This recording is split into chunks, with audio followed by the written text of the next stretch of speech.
of my relatives, it's good to see you here. It is good to see you here.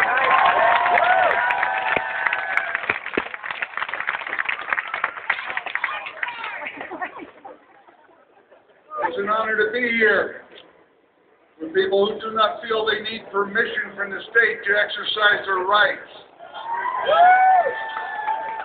It's an honor to be here particularly with people who do not feel compelled to relinquish their right to self-defense in the face of state violence, real or threatened. A fundamental principle of resistance begins right there. But we're here to resist. We're here to resist an occupation. We're here to resist the war that arises from that occupation. And I've got to tell a story. It goes back a while. 18 years ago, in 1990, when the father of the current president came on television and said, invoking some sort of a doctrine of just war, as he called it, that it is an obligation, not just a right, but an obligation, to repeal the seizure of someone else's territory, the appropriation of their resources, usurpation of their legitimate governments. And of course, George H.W. Bush was speaking the truth. And I jumped up and I began to dance. I was deliriously happy because I knew right then when he said he was going to use all new military force to accomplish those objectives that he was calling airstrikes in the White House right as he spoke.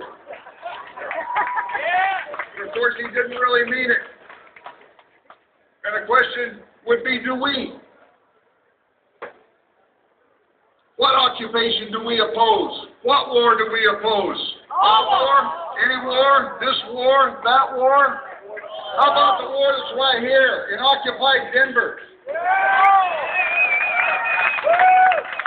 How about the war that has been waged for the past century and more against the Lakotas who live on Pine Ridge? How about the occupation of North America? Lock, stock, and barrel, not 1 inch of this monstrosity waging war against humanity and the planet itself right now would exist without the illegal, forcible, military, point-of-a-gun occupation of native North America. Yeah! Absent the resources that are extracted from native North America, there would be no U.S. domestic economy. It wouldn't matter what the corporate tax rate was, because there would be no corporate structure to tax. Illegal occupation is a condition of war, and the illegal occupation of native North America, which is the foundation upon which the United States has been constructed, continues. There is an ongoing war against the indigenous population of North America at this moment. There has been for every moment of the Iraq War.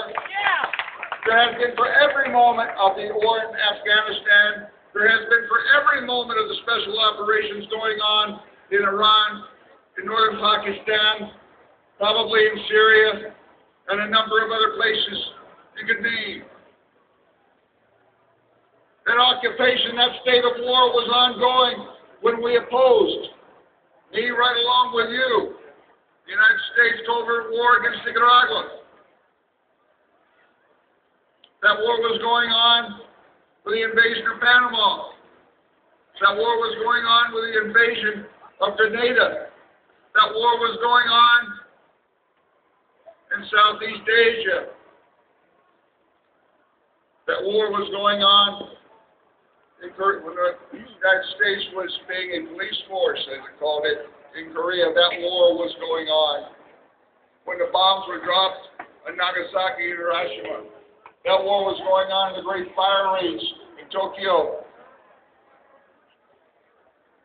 That war was going on when the Philippines were liberated at the expense of the entire population of the most populous province in the island chain.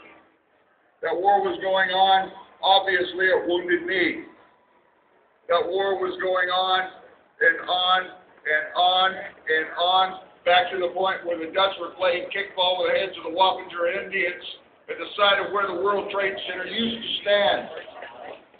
You need, if you're going to end the occupation that is occurring in Iraq today, and the occupation that is occurring in Afghanistan today, and the occupations that are intended in other areas of Central Asia, and the occupations that are occurring elsewhere in the world, the United States has its military forces spread around the planet, you know, and each of those conditions is one of occupation. If you want to oppose those symptoms, you have to confront the cause, and the cause is right here. The cause is in Denver and the occupation. The cause is in the occupation of Native North America.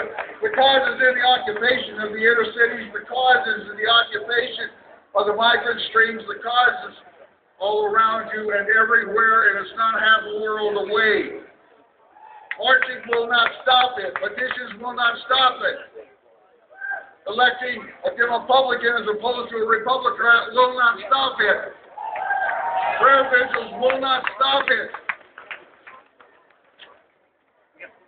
Changing clothing fashions will not stop it. Adopting a better diet will not stop it.